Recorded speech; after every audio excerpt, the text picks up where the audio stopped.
What's your address? Hello, Mr. Smith. Did you release the second bond issue in December? Yeah. All right. Your cat did what, Mrs. Harris? Not really. All right, okay. Listen, Mark, some crazy stuntman is going to try taking off in an airplane from the top of an automobile this afternoon out in the valley. Sounds like a story. Hold it, Jack. Take off from an automobile on a dirt road. Can he make it? Well, Be a good picture either way. I'll send Mac out with a snapper. it's 40 miles out to the valley. We'll never make today's paper. A wire photo will make it if they pull it by 4 o'clock. Hello, Joe. I'm sending McIntyre and a photographer down. Get started for the valley right away. Yeah, some guy's got a... Speed, the life's blood of a newspaper. Speed, speed, speed. Train, telegraph, airplane, telephone, and radio. Get the story, get it to the paper, get the paper on the street.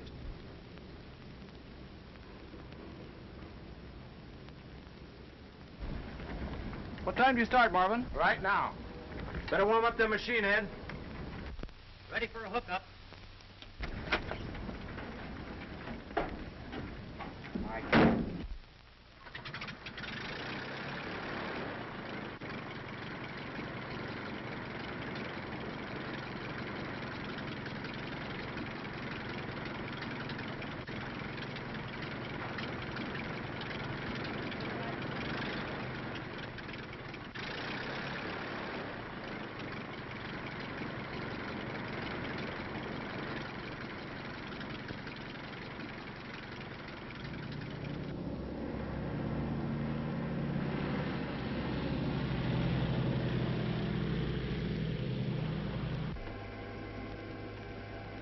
Give me Mr. Rush. Okay, lights out.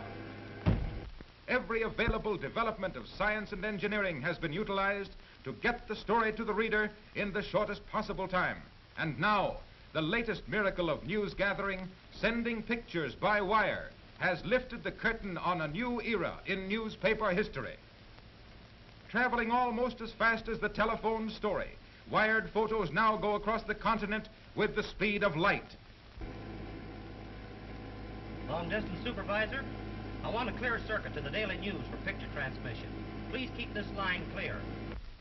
Here's the Daily News. Go ahead, please. Wide World Wired Photo. This is Mobile Unit number 1 in the valley.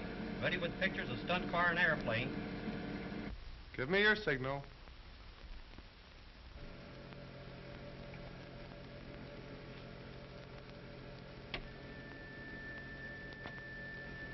Although it took years to perfect, the technique of sending pictures by wire is comparatively simple. It's not a matter of sending the whole picture at once, but of separating the picture into fine lines, sending those lines over a wire and assembling them at the other end. Let's suppose we have a picture or a pattern which we want to send to another location, and the only way to send it is through a small tube. For our purpose, we'll make this picture on closely wound string. Now, if we start at one end of the picture, taking it line by line or string by string in proper order, we can run the string through the tube and assemble it at the other end, line by line, until we again have the original pattern. That is exactly what we do in wired photo transmission. But we now take the picture apart electrically and translate it into units that we can send over a wire. The units are lines, all of the same width, but of different tones of gray. If we have a given number of lines in a given space, the tonal value of the page, the difference between dark gray and light gray, is determined by the density of the lines. If the lines vary in density, they will form a pattern. Instead of changing lines into a pattern, wired photo transmission is simply a matter of breaking up the pattern or picture into lines. This process is called scanning. A light is focused on the picture, and as the drum revolves, this light scans the picture from top to bottom on this line.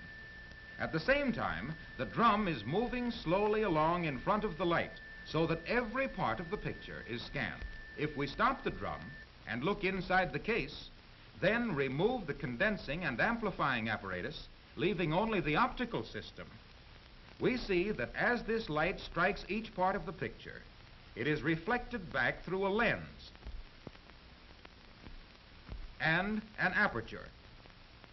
The aperture allows only 1/100th of an inch of the picture to pass through at a time, so that the picture is scanned in fine lines.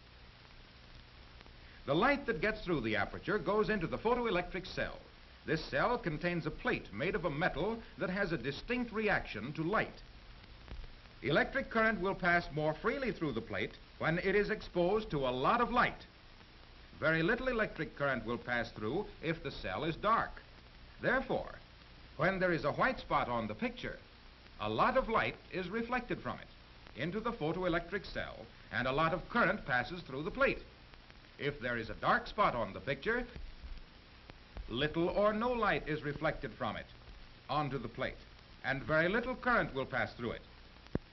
The current is then radiated into the receiver of the telephone set, where the telephone coils pick up the energy or current and send it over the line to the wired photo receiving set. On the receiving machine, these currents are then transferred into corresponding lines on a photographic negative wrapped on a similar drum. Let's stop this drum and look inside. The light that reaches the negative comes from a neon tube into which our current has been fed. A neon tube is used because it will react more quickly to current than an ordinary tube. With lots of current, it immediately becomes bright, and with less current, the tube dims quickly. An opening on this machine, similar to the one on the sending machine, allows only a small amount of light to go through to the negative at one time. The whole story of wired photo transmission, then, is simply this. A lamplight scans the original picture. A white spot on the picture makes a lot of current. Lots of current makes lots of light on the receiving machine, and so exposes the negative more heavily at that point. A black spot on the picture reflects no light back into the photoelectric cell, no current passes over the telephone line, the neon tube remains dim, and the negative is not exposed. We have merely unwound the original by lines in terms of lights and shadows, and wound it up again on the negative.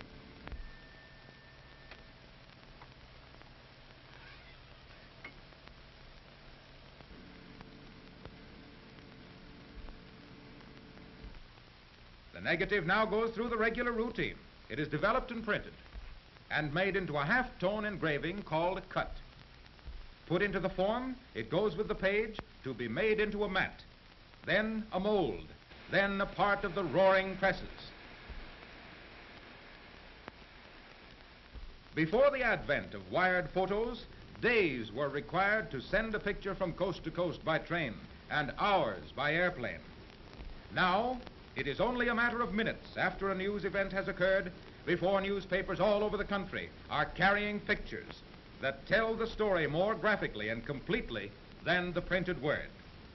Pictures sent from any location by simply picking up a telephone and calling the paper.